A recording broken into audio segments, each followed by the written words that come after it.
Il bouge lentement, mais ses gestes sont précis. Après 3 ans de recherche, les inventeurs de ce bras télémanipulateur, Charles de Guire et Louis-Joseph Caron l'Écuyer, sont fiers de montrer les prouesses de Jacko, un bras robotisé qui vient au secours des personnes handicapées en fauteuil roulant.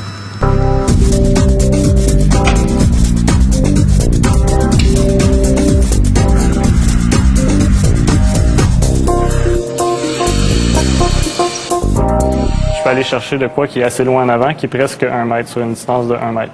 Si je voudrais par exemple aller chercher de quoi qui serait dans un congélateur ou dans une armoire, j'ai simplement à me déplacer vers le haut avec le joystick. Donc c'est vraiment simple, intuitif, puis même un enfant de 6 ans est capable de le contrôler. Au départ, les inventeurs du robot voulaient reproduire toute la souplesse et la liberté de mouvement du bras humain. Mais ils se sont vite rendus compte de l'ampleur du défi. Juste l'épaule, toutes les degrés de liberté qui existent, c'était impossible pour nous autres, dans un bras robotisé, d'en faire autant. Mais on n'avait pas besoin non plus d'en faire autant. Le but, c'était pas de mimer le bras humain, c'était pas de copier le bras humain. Le but, c'était vraiment de remplacer la fonction. Des fonctions toutes simples qu'on tient souvent pour acquises. Prendre une pomme, ramasser ses lunettes ou ouvrir la porte du micro-ondes. Charles de Guire a été sensibilisé très jeune à l'importance d'aider les personnes lourdement handicapées à surmonter les obstacles de la vie quotidienne. Toute ma jeunesse, je passais les étés en Gaspésie avec mes oncles, 3 oncles atteints de dystrophie musculaire, donc en fauteuil motorisé. Quand tu es jeune, tu vois le gros fauteuil arriver, tu te dis « Oh, ça doit pas être évident, tu sais. » Moi, je cours partout, ça va vite, mais eux...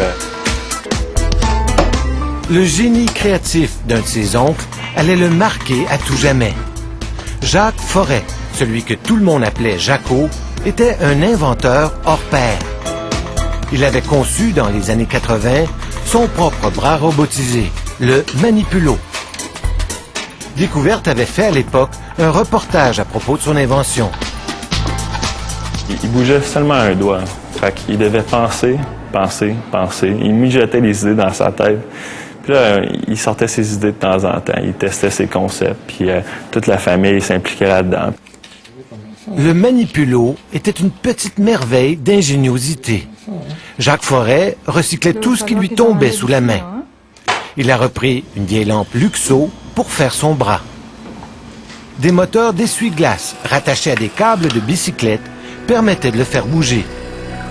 La main, quant à elle, était une simple pince à blé d'Inde.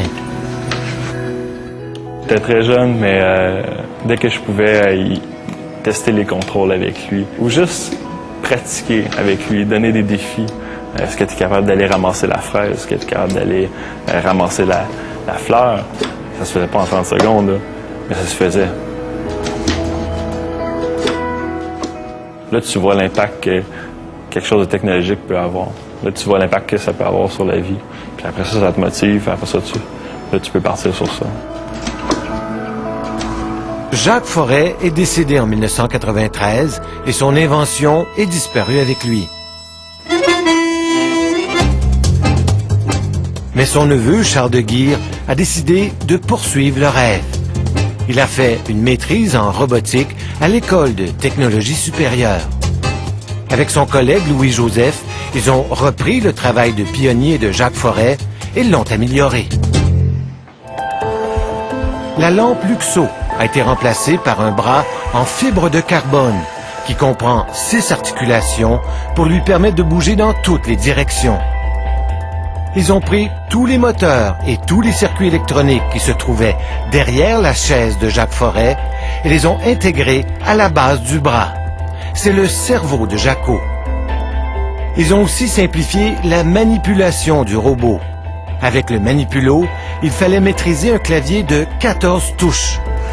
Avec Jacko, tous les mouvements du bras se font avec une seule manette de contrôle. On va aller par en avant, on dit va par en avant, le bras s'occupe de faire ce qu'il a à faire, de déplier le coude, déplier l'épaule, puis replacer le poignet pour aller prendre le verre d'eau. Dans le fond, c'est le côté intelligence, si on veut, du bras. c'est qu'il simplifie le contrôle de beaucoup. Restait à surmonter le plus gros défi, la main du nouveau robot. On a remplacé la pince par une main robotisée avec 3 doigts articulés qui permettent de mieux saisir et d'enrober les objets délicats sans les endommager. Plus qu'il y a de surface de contact sur un objet, moins qu'on a besoin d'appliquer de force pour faire l'appréhension de l'objet.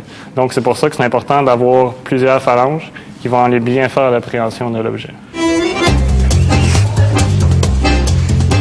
Le prototype fait sa première sortie au centre de réadaptation Lucie Bruno.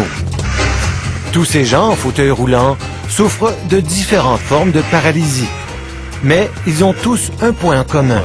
Ils doivent faire appel à quelqu'un d'autre pour les petits gestes de la vie quotidienne. Tu sais, pour un verre d'eau, c'est niaiseux, un verre d'eau. Mais nous, on n'est pas capable d'aller le chercher, puis ça devient plate de toujours demander ou d'attendre. Les premiers essais sont incertains. Quand nous autres, on apprend aux gens comment utiliser le bras Jacquot, on se sert vraiment de comment on utilise notre propre bras. Quand on va prendre un verre d'eau, on se pose pas des questions, on amène la main vers le verre d'eau directement, mais c'est ça qu'il faut faire avec le bras Jacquot. Parce que, intuitivement, ce que les gens ils font, c'est bien. C'est bon. Lucie Goyette rêve de faire ce qu'elle n'a jamais pu faire seule, nourrir son chien. Eh mon Dieu, ça serait merveilleux, là. Pas juste pour mon chien, pour moi aussi, là. Lentement, mais sûrement, elle parvient à accomplir la tâche. Prends le biscuit, prends-le. Oui, oui. Moi, je trouve que ça donne espoir. Les maladies dégénératives, à un moment donné, tu étais plus en perte d'autonomie. Alors ça me donne un espoir que je vais pouvoir rester à la maison plus longtemps. Les chercheurs continuent d'améliorer leur prototype. Ils savent qu'ils sont sur la bonne voie, celle qu'avait tracée avant eux Jacques Forêt. Quand on va voir des gens dans la rue se promener avec le bras Jacquot, puis qui vont me demander pourquoi vous l'appelez Jacquot, ça c'est à ce moment-là que la fierté va sortir plus.